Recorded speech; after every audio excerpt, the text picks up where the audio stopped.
As a musician सबसे जो main बात होती है सीखा हुआ होना चाहिए बंदा। पहली बात तो जो कई लोग ऐसे कह देते हैं कि मैं सीखा नहीं हूँ और बहुत ज़्यादा ज़बरदस्त गा रहा है, तो वो मेरे ख्याल से शायद अपने आप से ही झूठ बोल रहे होंगे और झूठ बोलते हैं ना, क्योंकि कोई भी ऐसा सिंगर नहीं होता अगर पूरा ज़बरदस्त गाते हैं तो किसी से सीखे ना हो। ओके, सबसे पहले तो बहुत बहुत कॉन्ग्रेचुलेशन आपको। Thank you. इतना लंबा सफर आपने इंडियन आइडल पे तय कर लिया है, इंशाल्लाह और ज्यादा आप आगे जाएंगे, यही हमारी विश है। तो सबसे पहले तो कुछ सवाल जानना चाहते हैं आपसे, क्योंकि ऑफ कोर्स आप लोग बहुत ज्यादा इंटरव्यू नहीं दे पाते बिकॉज प्रैक्टिस एंड ये सब बहुत चलता रहता है। तो मेरा पहला सवाल ये है कि जब प्रैक्टिस करते हैं, जब रिहर्सल करते हैं, तो सेट पे माहौल कैसा रहता है, फ्रेंडली और कॉम्पिटिटिव?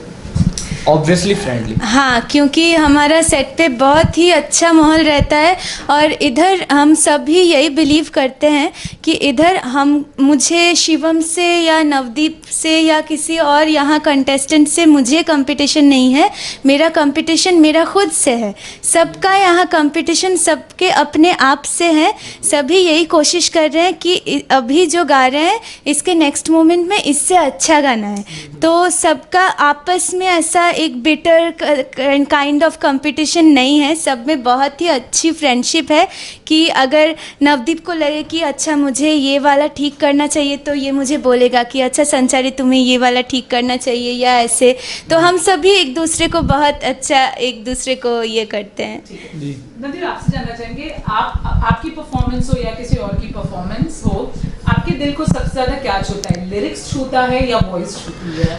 सबसे ज़्यादा तो मेन बात जो गाने की होती है, सबसे ज़्यादा वो लिरिक्स हैं जो पहले मायने रखते हैं, और उसके बाद जब सुर उस बीच में, जब वर्ड के बीच में या सुर के बीच में जब वर्ड आ जाता है तो उसकी बात ही अलग होती है। क्योंकि सुर एक ऐसी चीज़ है, बुज़ुर्गों ने कहा है कि सुर ऐसी चीज़ है जो जानवरों पर भी असर कर जाता है, हम तो फिर भी इंसान हैं। तो मतलब बहुत ज़्यादा मज़ा आता है सुनने में, क्योंकि 14 के 14 कंटेस्टेंट्स ही बहुत ज़्यादा ख़तरनाक सिंगर्स हैं अपने जॉनर में, और किसी से कुछ सीखने को मिलता है और किसी से कुछ, कभी मस्ती चलती है हमारी, कभी इंजॉयमेंट चलता है। अगर म्यूज़िक की बात आती है तो फिर म्यूज़िकली माहौल बन जाता है पूरा। तो मतलब बहुत अच्छा इन्वायरमेंट है हमारा सभी का, इंडियन आइडल के परिवार का, और मज़ा आ रहा है, बहुत ज़्यादा मज़ा आ रहा है। ऐसा लग ही नहीं रहा कि हम मतलब परिवार से इतनी दूर आए हैं, ऐसे लगता है कि हम परिवार में ही हैं, क्योंकि ये भी एक हमारा परिवार ही है जी। और ऐसा लगता है बचपन से ही हम इकट्ठे हैं, ऐसा लगता ही नहीं है कि अभी 2-3 महीने हुए हमें मिले को। मतलब बहुत ज़्यादा मज़ा आ रहा है। बिल्कुल। आजकल की जो म्यूजिक हो गई है वो काफी पेपी, हाई वॉल्यूम हो गई है। ऐसे टाइम में आपको क्या लगता है कि ओल्ड स्कूल म्यूजिक सीखना कितना जरूरी है एक सिंगर के लिए? देखिए, ये अगर लेवल की बात की जाए तो मतलब कंपेयर तो हम नहीं कर सकते, करना भी नहीं चाहिए, क्योंकि पहले का टाइम कुछ और था, आज का टाइम भी कुछ और ही है। टेक्नोलॉजी के हिसाब से टाइम बदलता है, चीज़ें बदलती हैं, और परिवर्तन संसार का नियम है और होना भी चाहिए। तो लेकिन ओल्ड स्कूल म्यूज़िक तो मतलब ऐसा है कि जो बेसिक्स जिसको कहते हैं ना, मतलब उसके अंदर क्लासिकल आ ही गया, मतलब उसी से सारी शाखाएं हैं। तो जो एक ओल्ड स्कूल म्यूज़िक हमको सिखाता है कि, और पुराने गाने भी आप देखते हैं कि वो एक एरा एक चीज़ होती है और एक एवरग्रीन सॉन्ग्स एक चीज़ होती है। तो एरा शायद ख़त्म हो सकता है, लेकिन एवरग्रीन सॉन्ग्स हमेशा एवरग्रीन ही रहते हैं, वो कभी ख़त्म नहीं हो सकते, क्योंकि उसके अंदर जो लिरिक्स हैं, तो मतलब आजकल के जो प्यार करने वाले जो होते हैं, मतलब मैं इतनी ज्ञान की बातें इसीलिए नहीं कर रहा हूँ क्योंकि मैं पापा हूँ, लेकिन सही में मतलब अगर मुझे भी शायद किसी से प्यार हो जाए तो मतलब वो जो मैं कहना चाहता हूँ सामने वाले को, वो पुराने गानों के वर्ड्स ऐसे होते थे कि वो सच में दिल को टच करते थे, और जो हम कहना चाहते थे वो इजीली एक्सप्रेस हो पाता था उन वर्ड्स में। तो मेरे लिए तो जैसे बाजी ने कहा कि लिरिक्स सबसे ज़्यादा इंपॉर्टेंट हैं, और उसके अंदर जब पुराने म्यूज़िक डायरेक्टर्स की जो सोच और उनकी जो कंपोजिशंस उसमें आती हैं, और ऑब्वियसली जो गाने वाले परफॉर्म करने वाले जो सिंगर्स उस टाइम के थे, तो ये एक टीम वर्क होता है एक सॉन्ग के पीछे। It's not about individual, it's not about only a singer और कंपोजर और लिरिसिस्ट।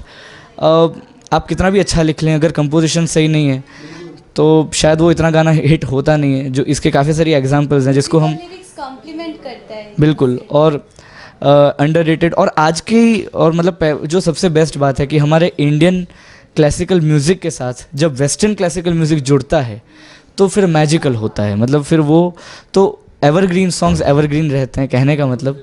और ओल्ड स्कूल म्यूज़िक से मतलब जो एक्सप्रेशंस हैं, तो कैसे हम कहें, कनेक्ट करना चाहिए सामने वाले को, तो वो जो एक चीज़ है तो वो हमें ओल्ड एज म्यूज़िक से ही सीखने को मिलता है। सवाल ये है कि आपको लगता है जो ट्रेंड्स हैं कहीं ना कहीं क्या वो कंपटीशन को इन्फ्लुएंस करते हैं? Reason I am asking because Rito Riba is already trending with just one song, so what is your take on this? ये तो हर एक सिंगर का अलग अलग स्टाइल रहता है, हर एक सिंगर का अलग अलग अंदाज़ रहता है। अभी सोशल मीडिया का ज़माना है, इंस्टाग्राम, फेसबुक, ट्विटर, ये सब चल रहा है ज़्यादा, तो बहुत सारे गाने इंस्टाग्राम रील्स पे वायरल्स होते हैं और बहुत सारे रील्स बनते हैं उसमें। रीतो डेफिनेटली अच्छा सिंगर है और सबका अलग अलग सिंगिंग स्टाइल है। तो ऑडिशन में बहुत सारे लोग सिलेक्ट हुए थे, टॉप 30 सिलेक्ट हुए थे पहले, तो पूरे इंडिया से top 30 is a very big thing. तो 30 में से 15 सिलेक्ट हुए, तो उस दिन जो जैसा गाया था और उस दिन जो जिसका जैसा तकदीर था, तो वो भी बहुत मायने रखता है। तो उसके हिसाब से टॉप 15 सिलेक्ट हुआ। तो हम लोगों को ऐसा लगता है कि रील्स तो है ही, पर हमको भी ऐसा लगता है कि जो पुराने ऑडियंस है वो जेन्युइन ऑडियंस है, क्योंकि वही बैठ के टीवी के सामने एकदम टाइम से बैठते हैं, क्योंकि ओटीटी पे तो कोई भी किसी भी टाइम पे देख सकते हैं, पर जो ओल्ड पीपल होते हैं 50 अबव, तो वो टीवी खोल के देखते हैं टाइम पकड़ के, तो वही जेन्युइन ऑडियंस है। तो उन लोगों का बहुत बहुत अच्छा हम लोगों को रिस्पॉन्स मिल रहा है। ओके, आखिरी दो सवाल से पूछूंगी आप लोग से। As a singer, as a musician, सबसे फेवरेट पार्ट क्या है और सबसे लीस्ट फेवरेट पार्ट क्या है? ये आप तीनों से जानना चाहूंगी। किस मामले? As a singer and as a musician, क्या सबसे अच्छा लगता है और क्या नहीं अच्छा लगता है? May be it can be very difficult, it is very challenging, it is very complicated. गाने में गाने as a musician, as a singer I am asking. As a musician सबसे जो मेन बात होती है, सीखा हुआ होना चाहिए बंदा। पहली बात तो जो सबसे पहली बात है कि एक बंदे का कोई गुरु ज़रूर होना चाहिए, क्योंकि गुरु के बगैर आगे गद्दी नहीं मिलती चेले को, और वो बहुत ज़्यादा ज़रूरी है गुरु एक शिष्य के लिए। और म्यूज़िशियन के लिए ख़ास तौर पर गुरु बहुत ज़्यादा ज़रूरी है, क्योंकि गुरु ही उनको सही डायरेक्शन दिखाते हैं, सही उनको ट्रैक पर लाते हैं कि नहीं ऐसा नहीं ऐसा है। अगर कई लोग ऐसे कह देते हैं कि मैं सीखा नहीं हूँ और बहुत ज़्यादा ज़बरदस्त गा रहा है, तो वो मेरे ख्याल से शायद अपने आप से ही झूठ बोल रहे होंगे, और झूठ बोलते हैं ना, क्योंकि कोई भी ऐसा सिंगर नहीं होता अगर पूरा ज़बरदस्त गाते हैं तो किसी से सीखे ना हो। तो मतलब सीखना बहुत ज़्यादा मेन है मेरे लिए कि, और ये नहीं है कि गुरु तो चलिए एक ही होता है, लेकिन सीखना सारी उम्र के लिए होता है। किसी से भी, जैसे अभी हम 14 के 14 कंटेस्टेंट्स हैं, हम सभी अपने अपने जॉनर में और सभी अपने अपने स्टाइल में परफेक्ट हैं, और ऐसा हमें कभी भी महसूस नहीं होता कि नहीं यार मैं पूरा मतलब फ़न्ने खान हूँ, अरे वो तो कुछ नहीं है, ऐसा कुछ नहीं है। मतलब मुझे जो पर्सनली जो 14 से 14 कंटेस्टेंट्स में से जिनसे अच्छा लगता है, मैं वो चीज़ पूछ लेता हूँ कि हाँ भाई एक ऐसा है यार, मेरे को भी बताओ। तो वो एक सीखने की चाह होनी चाहिए म्यूजिशियन में ख़ास करके, और अपना ईगो जो एटीट्यूड है वो उसको बिल्कुल ख़त्म करना चाहिए। मतलब अगर अच्छा ज़िंदगी में हासिल करना है कुछ, तो सबसे पहले अगले की दुआ मांगनी चाहिए हमें, तो फिर ही जाकर हम कहीं किसी किनारे लगते हैं। तो मेरे ख्याल से ये चीज़ें बहुत ज़्यादा मायने रखती हैं जी। ये जो नवदीप बोला ये तो एकदम सही बोला, सब हर एक वर्ड सही है। और मैं ये भी ऐड करना चाहती हूँ कि हम लोग जो गाना गा रहे हैं वो सब ऑडियंस के लिए गा रहे हैं, जो हमारे सुनते हैं हम लोगों को। तो अगर कोई सुनने को नहीं रहे तो गाने का कोई मतलब नहीं। तो सबसे इम्पॉर्टेंट है कि हम लोगों को कितना अच्छा, कितना गुणी ऑडियंस मिल रहा है, कितना अच्छा हम लोग जो सुनने, सब तो अच्छा गा नहीं सकते पर सब बहुत अच्छे सुन सकते हैं। तो हर एक बारीकियाँ अच्छे से सुनते हैं, प्यार देते हैं उसमें। तो हम लोग बनते हैं ही आप लोगों के वजह से। तो वो भी एक बहुत बड़ा एक फैक्टर होता है हम सब के लिए कि हम लोगों के गाने को कितना ज़्यादा प्यार मिल रहा है, कितने लोग हम लोगों के गाने सुन रहे हैं, शेयर कर रहे हैं और गुनगुना रहे हैं। क्योंकि एक गाना सुनने के बाद अगर आधे घंटे बाद भी वो गाना माइंड के अंदर चले तो उसका मतलब ये है कि उस गाने से इफ़ेक्ट हुआ है। तो वो इफ़ेक्ट होना भी बहुत इम्पॉर्टेंट है, क्योंकि सुर और लिरिक्स, इसके अलावा भी फील हार्ट जो डायनामिक्स होता है एक गाने का, वो भी एक बहुत बड़ा इम्पॉर्टेंट फैक्टर है। अगर फील या डायनामिक्स को गाने से कट किया गया तो गाना गाना नहीं रहेगा, वो एक मतलब कुछ भी नहीं रहेगा उसमें, तो वो एक बहुत बड़ी बात है।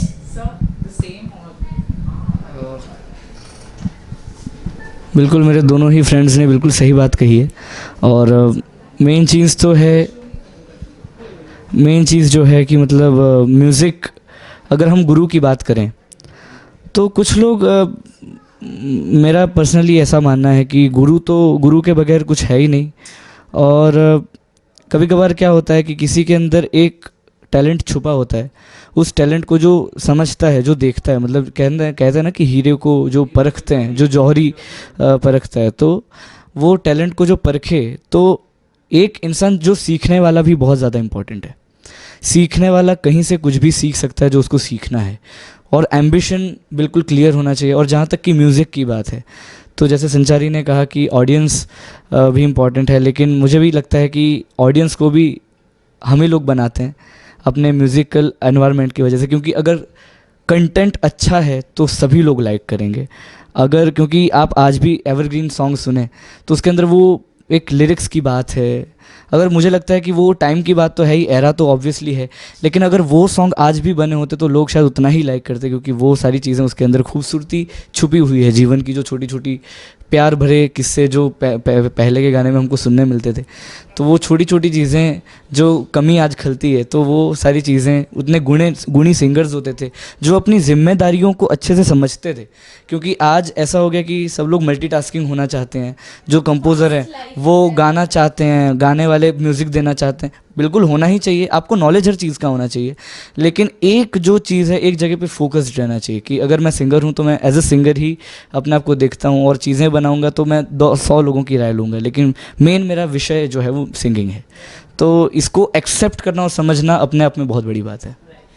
Thank you so much. And lastly अपने फैंस एंड व्यूअर्स के लिए एक दिवाली विश अगर देना चाहे, दिवाली का कोई भी खूबसूरत सा गाना कहें तो प्लीज अगर विश दे दीजिए। गाना तो नहीं, विश ही दे देते हैं, क्या बोलते हैं? 1 2 3। आप सभी को इंडियन आइडल परिवार की तरफ से हैप्पी दिवाली।